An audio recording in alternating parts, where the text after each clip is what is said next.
پیارے مسلمانوں، السلام علیکم ورحمۃ اللہ وبرکاتہ۔ شب برات ایک بہت ہی مقدس رات، جس رات کے بارے میں یہ مشہور ہے کہ اس رات میں انسانوں کے بہت زیادہ تعداد میں گناہوں کو معاف کر دیا جاتا ہے۔ ہم لوگ اس رات میں خصوصی طور پر مسجدوں اور گھروں میں حلقے بناتے ہیں، اکٹھے ہوتے ہیں، نمازیں پڑھتے ہیں، صلاۃ التسبیح پڑھتے ہیں، قرآن مجید کی تلاوت، ذکر اذکار کر کے اپنے مالک و مولا سے مغفرت طلب کرتے ہیں، اور ہمارے اللہ پاک، ہمارے کریم و رحیم مالک ہم سب کو معاف بھی فرماتے ہیں۔ آج کی رات کے حوالے سے ایک چھوٹا سا پیغام میں آپ کو دینا چاہتا تھا، وہ یہ کہ آج جہاں ہم عبادت کر کے اپنے اللہ پاک کو راضی کرنے کے ساتھ ساتھ اپنی مغفرت طلب کرنا چاہیں، یعنی اللہ پاک سے معافی مانگیں، وہیں ہم اس چیز پر بھی غور کریں کہ ہمارے حقوق العباد کیسے جا رہے ہیں، ہمارے اپنے معاملات ہمارے والدین کے ساتھ، ہمارے بہن بھائیوں کے ساتھ، ہمارے دوست احباب کے ساتھ کیسے جا رہے ہیں۔ کیا ہم ان معاملات میں آخرت کی فکر کو بجا لا رہے ہیں؟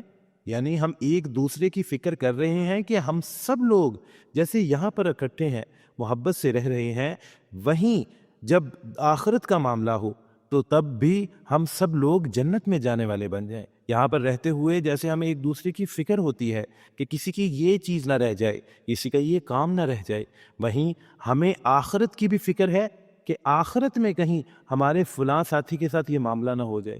اور ایک بہت بڑی بات یہ کہ ہمارے آپس کے معاملات میں درگزر بھی ختم ہو گئی ہے، یعنی جہاں پر ہم نے درگزر کرنا تھا، دوسروں کی غلطیوں کو نظر انداز کر دینا تھا، معاف کر دینا تھا، وہ چیز بھی بالکل ختم ہوتی نظر آ رہی ہے، جس کی وجہ سے چھوٹی چھوٹی رنجشیں ہمارے دلوں میں باقی رہتی ہیں اور وہ ہمیں دوسروں کے خلاف ابھارتی رہتی ہیں۔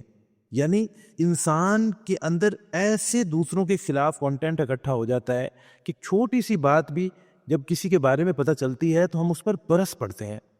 دراصل بلاوا تو پہلے سے اکٹھا ہوتا ہے، اور ایٹ دا پوائنٹ جب ہم رزلٹ ہمارے سامنے آتا ہے تو ہم کیا کیا اس شخص کو کہہ دیتے ہیں۔ لیکن ہونا تو یہ چاہیے تھا کہ جب کسی کے خلاف کوئی چھوٹی سی بات ہی ہمارے دل میں پنپ رہی تھی، ہم اسے وہیں پر ختم کرتے اور اسے درگزر کر دیتے۔ ایک چھوٹا سا واقعہ سناتا ہوں۔ ایک شخص تھا جو کہ شادی شدہ تھا، اس کی بیوی سے کچھ ایسی غلطی ہو گئی، کوئی ایسی بڑی غلطی ہو گئی کہ جس کی وجہ سے اس شخص کا بہت بڑا نقصان ہو گیا۔ اب وہ شخص کیا کر سکتا تھا؟ وہ اپنی بیوی کو طلاق بھی دے سکتا تھا، وہ اسے اس کے گھر واپس بھی بھیج سکتا تھا، اور اس کے علاوہ بھی اس سے کوئی بدسلوکی کر سکتا تھا۔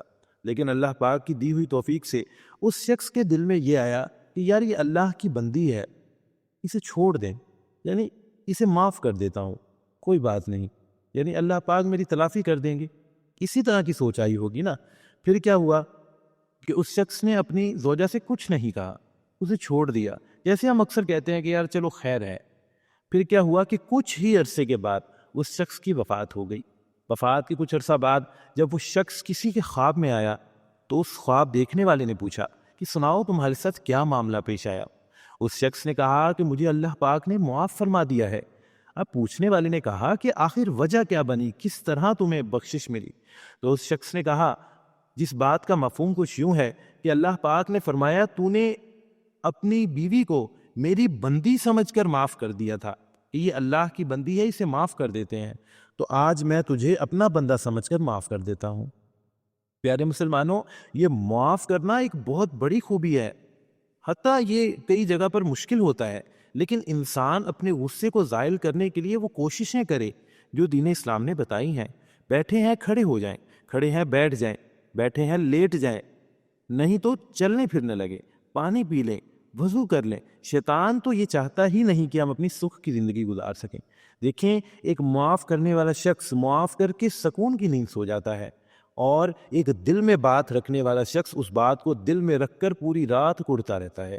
اس شخص کا چاہے نقصان بھی اتنا نہ ہوا ہو، لیکن وہ اس بات کو سوچ سوچ کر اپنا جسمانی اور ذہنی نقصان کر لیتا ہے۔ پیارے مسلمانوں، ہمیں اس عادت سے نکلنا ہوگا۔ آج کی اس بابرکت اور مغفرت کی رات میں ہم نے اس بات کو بھی اپنے ذہن میں رکھنا ہے کہ ہم اس چیز کو کس طرح چینج کر سکتے ہیں، ہم کس طرح اپنے آپس کے معاملات کو بہتر کر سکتے ہیں کہ ہم بھی اپنے اللہ پاک کے نیک بندے بن سکیں۔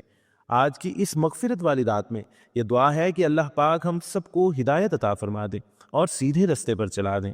آمین ثم آمین۔